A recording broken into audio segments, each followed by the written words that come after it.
जय हिंद स्टूडेंट, स्वागत है आप सभी का हमारे YouTube चैनल मैथ बाय दीपक साहनी में।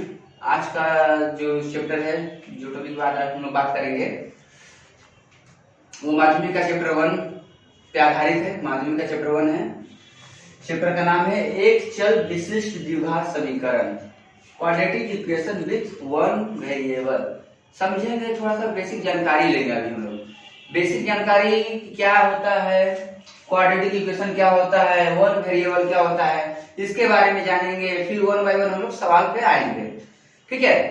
तो जैसा कि यहाँ पर बोला गया, दो बातें बोली गई यहाँ पर, द्विघात समीकरण बोला गया है और एक चल बोला गया है, ठीक है। इंग्लिश में क्वाड्रेटिक इक्वेशन बोला गया है और वन वेरिएबल बोला गया है। सबसे पहले ना हम लोग देखेंगे कि द्विघात समीकरण किसको कहा जाता है। द्विघात समीकरण किसको कहा जाता है, अब देखिए यहाँ पर लिख रहे हैं हम एक समीकरण ax square plus bx plus c बराबर क्या है, 0, ठीक है। इस समीकरण को बोला जाता है द्विघात समीकरण। इस समीकरण को बोला जाता है द्विघात समीकरण बोला जाता है, ठीक है। अब इस द्विघात समीकरण में ये आप लोग x दिखाई दे रहा होगा, इस x को ही बोला जाता है एक चल राशि। एक चल राशि बोला जाता है, इसी को एक चल राशि बोला जाता है। एक चल राशि मतलब क्या होता है, ए टू जेड एबीसीडी का अल्फाबेट का कोई भी एक वेरिएबल यदि आता है ए टू जेड, यदि कुछ भी द्विघात समीकरण में मौजूद रहता है, चाहे वो p हो, m हो, x हो, y हो, कुछ भी हो, सिर्फ एक रहना चाहिए। नहीं कि यहाँ पर ax स्क्वायर या y भी रहना चाहिए, तब वो हो जाएगा दो चल राशि हो जाएगा। ये एक से तो सिर्फ एक से रहना चाहिए, y आ गया तो दो चल राशि हो गया, a है b आ गया। एक समीकरण होता है 6a स्क्वायर प्लस 2ab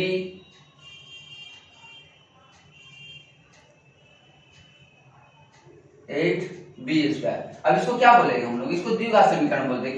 क्यों बोलते हैं, यहाँ पर a एक चल राशि है और ये b दूसरा चल राशि है। तो ये सब दो द्विघात समीकरण में ये दो चल राशि है यहाँ पर। क्योंकि हम लोग को क्या चाहिए, एक चल राशि चाहिए, मतलब कोई भी वर्ड हो अल्फाबेट का तो वो एक होना चाहिए। तो यहाँ पर तो हम लोग समझ गए कि एक चल राशि मतलब कोई एक दिखना चाहिए अल्फाबेट। अब समझेंगे कि ये ABC का क्या वैल्यू है। ये ABC बेस्ड होना चाहिए, यहाँ पर एक संख्या होना चाहिए। ABC एक वास्तविक संख्या होना चाहिए,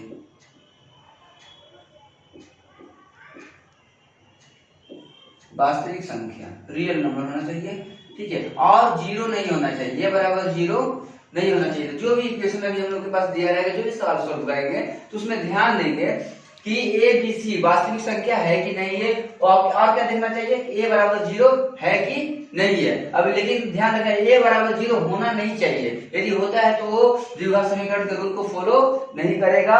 और एक बात ध्यान रखिएगा, तीनों एलिमेंट मौजूद रहना चाहिए, ax square plus bx plus c मौजूद रहना चाहिए, डियर स्टूडेंट। तो अब हम लोग सवाल देख लेते हैं, उसके बाद देखते हैं किस तरह द्विघात समीकरण को सोल्व किया जा सकता है। यहाँ पर दिया हुआ है, सवाल लेंगे हम लोग, निम्नलिखित बहुपदी संख्याओं में कौन सी द्विघात बहुपदी संख्या है। अब इनमें से जो भी संख्याएं लिखी हुई है, 4 सवाल हम लोग लिए हैं, 4 सवाल में कौन सा द्विघात एक चल राशि वाली संख्या है उसको हम लोग निकालेंगे अभी हम लोग, ठीक है। पहला सवाल में क्या दिया हुआ है, x square minus 7x plus 2। जैसा कि हम आप लोग को बताए थे, 3 चीज रहना चाहिए, स्क्वायर रहना चाहिए, x रहना चाहिए और यहाँ पर संख्या रहना चाहिए। संख्या ना भी होते कम से कम एक तो रहना चाहिए। तो यहाँ पर लिखेंगे, तीनों चीज हम लोग के पास मौजूद है। तो यहाँ पर लिखेंगे कि उपरोक्त समीकरण को ax square plus bx plus c बराबर 0, जहां a b एवं c एक वास्तविक संख्या के रूप में लिखा जा सकता है। क्यों लिखा जा सकता है, तो यहाँ पर देखेंगे स्क्वायर स्क्वायर मैच किया तो a के बराबर क्या है यहाँ पर कुछ नहीं तो 1 मानते हैं, ठीक है। फिर x b की जगह क्या है -7 या c की जगह क्या है 2 है, तो ये मैच किया। तो जब जो भी इक्वेशन जो भी सवाल इस इक्वेशन को मैच करेगा वही द्विघात समीकरण कहलाएगा, अदरवाइज नहीं कहलाएगा, ठीक है। अब जैसा कि हम लोग दूसरा सवाल लेंगे, दूसरा सवाल में क्या है 7x5 है माइनस x ब्रैकेट में x प्लस 2 है, स्क्रीनशॉट मार लीजिए आप लोग, ठीक है। अब अगला सवाल लेते हैं, दूसरा सवाल ये रहने देंगे। दूसरा सवाल क्या है 7x5 माइनस x और x प्लस 2 है, तो 7x5 minus x square minus plus minus x से 2 में मल्टीप्लाई होगा तो 2x। क्या इसको लिख सकते हैं, इस फॉर्मेट में लिख सकते हैं? यहाँ x स्क्वायर चाहिए, क्या यहाँ x5 है, नहीं लिख सकते हैं, यहाँ x चाहिए। अब देखिए तीन फॉर्मेट है, x5 है, x स्क्वायर है, x है, लेकिन हम लोग को क्या चाहिए x स्क्वायर चाहिए, x चाहिए और संख्या चाहिए। क्योंकि यहाँ पर सब विपरीत है 5, 2 और 1 से, तो यहाँ पर नहीं लिखा जा सकता। तो उपरोक्त समीकरण को ax square plus bx plus c बराबर 0, जहाँ a b c एक वास्तविक संख्या के रूप में नहीं लिखा जा सकता है, क्योंकि द्विघात समीकरण के लिए चाहिए उसका जो पावर होता है ना, ये घात, जिसके x का जो पावर होता है ना, पावर इसको बोलते हैं, इंग्लिश में घात बोलते हैं, ठीक है ना। तो ये पावर जो है ना कम से कम 2 रहना चाहिए, ज्यादा नहीं रहना चाहिए। 2 फिक्स है, 2 रहना चाहिए, 3 रहेगा तब भी द्विघात समीकरण नहीं होगा। तो ये सब बात छोटी छोटी बातों का हम लोग को ख्याल रखना है, तब जाकर के हम लोग द्विघात समीकरण के इस चैप्टर को अच्छी तरह से इस कॉन्सेप्ट को ग्रिप कर पाएंगे। ओके, अब अगला सवाल लेते हैं हम लोग। अगला सवाल जो है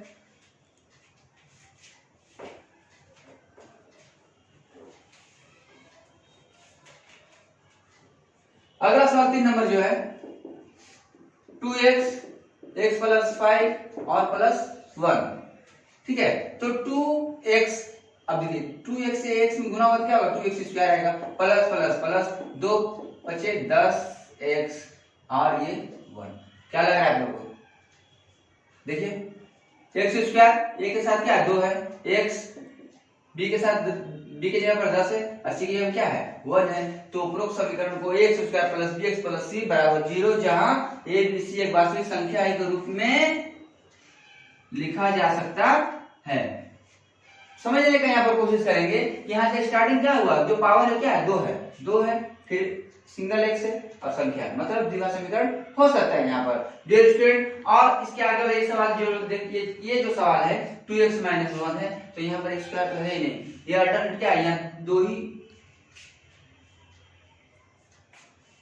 है, 2x है माइनस 2 ही खंड है यहाँ पर। अब जब 2 ही खंड 2x माइनस 1 है, हमको क्या चाहिए 3 खंड चाहिए, पहला दूसरा तीसरा, क्योंकि यहाँ पर 2 ही है, तो लिख सकते हैं कि उपरोक्त समीकरण को ax square plus bx plus c बराबर 0 a b c एक वास्तविक संख्या के रूप में नहीं लिखा जा सकता है। क्यों नहीं लिखा जा सकता है? क्योंकि यहाँ पर 2x स्क्वायर से स्टार्टिंग नहीं हो रहा है, 2 नहीं भी रहता, क्योंकि x स्क्वायर से स्टार्टिंग नहीं हो रहा है। अब x स्क्वायर से स्टार्टिंग ना होने के कारण द्विघात समीकरण हो ही नहीं सकता, क्योंकि अधूरा है, 1 और 2 है, कम से कम 3 तो चाहिए ही चाहिए। तो इस तरह ये सवाल, एक एग्जांपल का सवाल खत्म हुआ। कुछ सवाल आप लोग को दे रहे हैं, आप प्रैक्टिस करिए, सवाल अच्छी तरह समझ में आए। इसके लिए कम से कम आप लोग कॉपी कलम निकाल करके बैठिएगा, जो भी बताया जा रहा है उसको जरूरी पॉइंट्स वगैरह को नोट करिएगा, तो सवाल बहुत ही आसान तरीके से समझ में आ जाएगा। मेरी बात समझ में आ रही होगी, आप लोगों को दे रहे हैं कुछ एग्जांपल, आप लोग इसको ट्राई करिए। नहीं बन रहा है, कोई दिक्कत आ रहा है तो कमेंट बॉक्स में कमेंट करिए, उस पर विचार विमर्श किया जाएगा। जैसे दे रहे हैं x प्लस 2,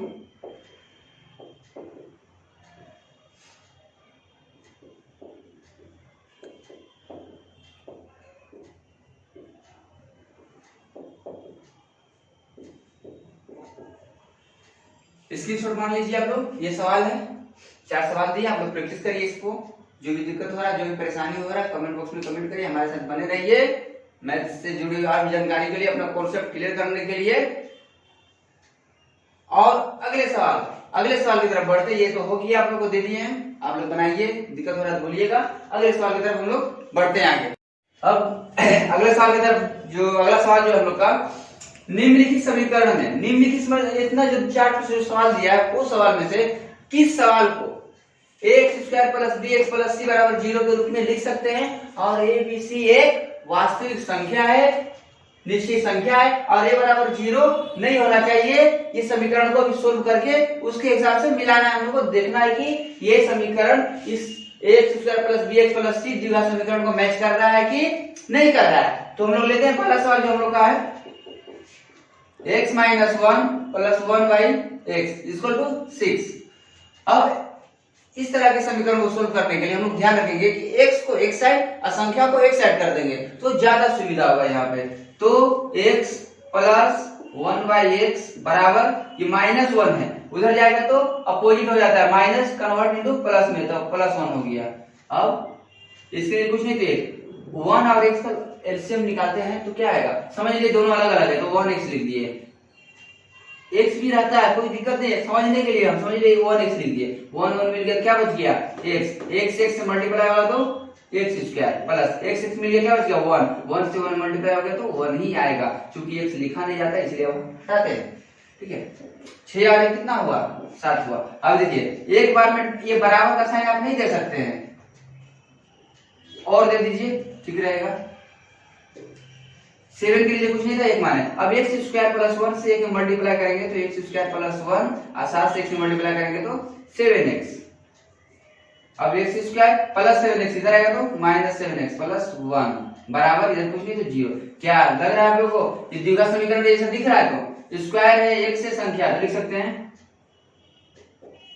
उपरोक्त समीकरण को x square plus b x plus c बराबर 0, जहां ए बी सी एक वास्तविक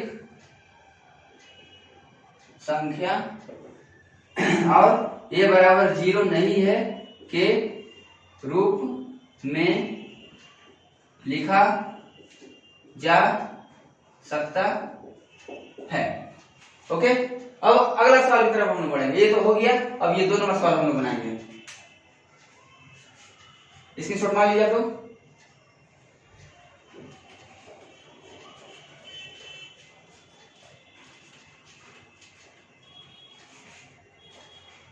ये मिटाएंगे नहीं, ये रहने ही देंगे क्योंकि ये तो कॉमन चीज है। 2 नंबर सवाल देखते हैं हम लोग x प्लस 3 बाई एक्स बराबर एक्स स्क्वायर।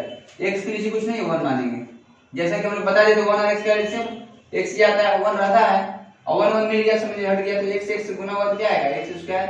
x मिल गया तो क्या बचा 1 1 से 3 मल्टीप्लाई हुआ 3, जब x स्क्वायर के नीचे कुछ नहीं 1, अब इससे एक में मल्टीप्लाई होगा तो क्या आएगा x स्क्वायर प्लस 3 आएगा, x स्क्वायर से x में मल्टीप्लाई होगा तो x क्यू आएगा।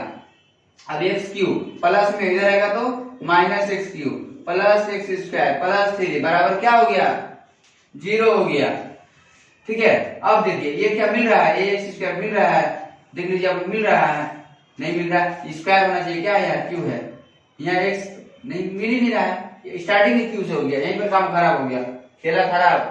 ठीक है अब यहाँ पर खेला खराब हो गया तो क्या लिखेंगे उपरोक्त समीकरण को x square plus b x plus c बराबर 0, जहाँ ए बी सी एक वास्तविक संख्या है ए बराबर 0 है के रूप में जस्ट एक ऐड कर देंगे, नहीं लिखा जा सकता है। ठीक है अगला सवाल लेंगे हम लोग, सवाल 3 नंबर बनाएंगे अब। ठीक है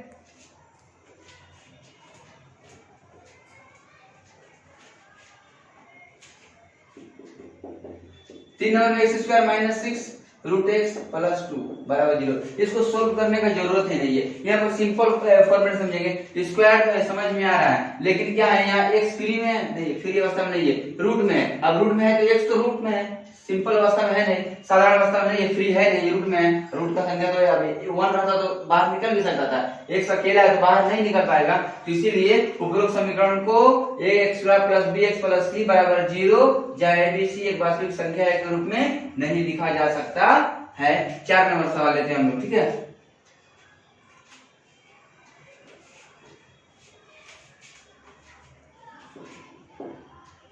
एक्स माइनस 2 का होल स्क्वायर, अभी माइनस बी का होल स्क्वायर फॉर्मूला क्या होता है a square minus 2 a b plus b का स्क्वायर।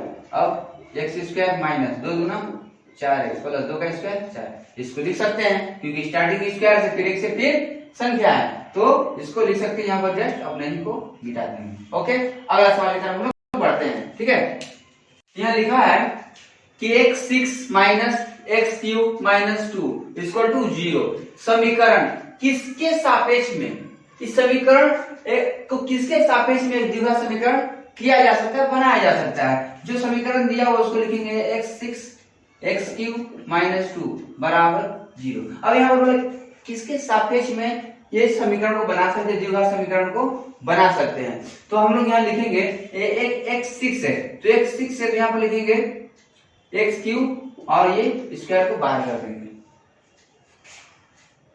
बराबर, sorry minus x cube minus 2 बराबर 0। यहाँ पर लिखेंगे एक्स क्यूब इक्वल टू ए, माने एक्स के सापेक्ष हम लोग क्या मान लिए, ए मान लिए, तो एक्स के सापेक्ष अब जब ए लिखेंगे तो ए स्क्वायर हो जाएगा और एक्स के बराबर क्या है, ए है, तो ए माइनस 2 बराबर 0। ये लिखने लगा द्विघात समीकरण, तो यहाँ लिखेंगे एक्स क्यू के सापेक्ष ए लिखने पर ए मान बैठाने पर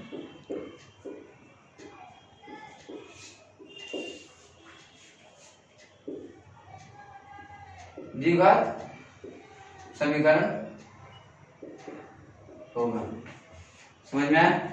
ठीक है, अगला सवाल लेते हैं हम लोग। ठीक है, यहाँ पर दिया हुआ है a minus 2 x square plus 3x plus 5 बराबर 0 समीकरण में a का जो मान है वो क्या रखेंगे कि द्विघात समीकरण बनाना ही नहीं है एकदम।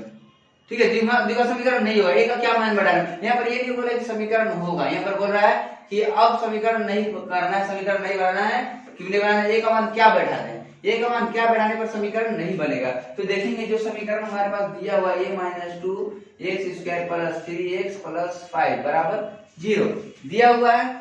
अब यहाँ पर बोला a बराबर क्या बैठाएंगे कि समीकरण नहीं हो पाएगा। हम लोग तो जानते हैं एक बात कि x square plus b x plus c, ये जो समीकरण है इसमें क्या है, a b और c तीनों क्या है, एक संख्या रहना चाहिए, कोई एक संख्या रहना चाहिए। बोलता है ना a बराबर नॉट इज 0, a बराबर 0 नहीं होना चाहिए। यदि a बराबर 0 आ जाता है तो समीकरण बनेगा ही नहीं बनेगा। ठीक है, समीकरण नहीं बन पाएगा। तो यहाँ पर लिखेंगे इसीलिए a माइनस 2 बराबर 0 से पकड़ रहे हैं हम लोग, a माइनस 2 बराबर 0, a बराबर माइनस 2 इधर क्या तो क्या हो जाएगा प्लस 2। मतलब कहने का क्या है कि a का कौन सा मान, तो a बराबर यदि हम लोग 2 बैठाते हैं तो ये समीकरण नहीं हो पाएगा। कैसे नहीं हो पाएगा देखते हैं, सवाल तो आंसर ये लगे लेकिन देखते हैं हम लोग कैसे नहीं हो पाएगा। तो a बराबर क्या है, 2 आया तो 2 बैठाते, 2 minus 2 x square plus 3x plus 5 बराबर 0। अब 2 कट गया तो क्या हो गया 0, 0 से x स्क्वायर मल्टीप्लाई तो 0, तो क्या बच गया सिर्फ 3x प्लस 5 बच गया बराबर 0। तो बताइए कैसे द्विघात समीकरण हो पाएगा, नहीं हो पाएगा। 2 चाहिए ही चाहिए। अब ये दो क्या है, 2 यहाँ पर देखेंगे हम लोग, ध्यान देंगे कि a बराबर क्या है 2 है, और 2 बैठाने से क्या हो गया, ये 0 हो गया प्लस 2 माइनस 2 कट गया तो इस स्क्वायर बराबर 0 हो गया, मल्टीप्लाई होगा 0 ही ना आएगा। अब 3x प्लस 5 यहाँ तो अब 2 ही है हमारे पास, स्टार्टिंग तो एक्स स्क्वायर होना चाहिए, ये तो द्विघात समीकरण को मैच करना चाहिए लेकिन मैच हो नहीं पा रहा है, इसीलिए ये बराबर 2 हम लोग यदि बैठा दे रहे इस समीकरण में तो ये द्विघात समीकरण नहीं हो पाएगा। मिलते हैं स्टूडेंट हम लोग अगले वीडियो में, इस चैप्टर के और भी बहुत सारे इंपॉर्टेंट सवाल में चर्चा होगी अगले वीडियो में, तो बने रहिएगा हमारे यूट्यूब चैनल के साथ। इस चैप्टर का पार्ट 2 जल्दी हम लोग कोशिश करेंगे शूट करने का। तब तक के लिए जय हिंद, स्वस्थ रहिए, सुखी रहिए, घर पे रहिए।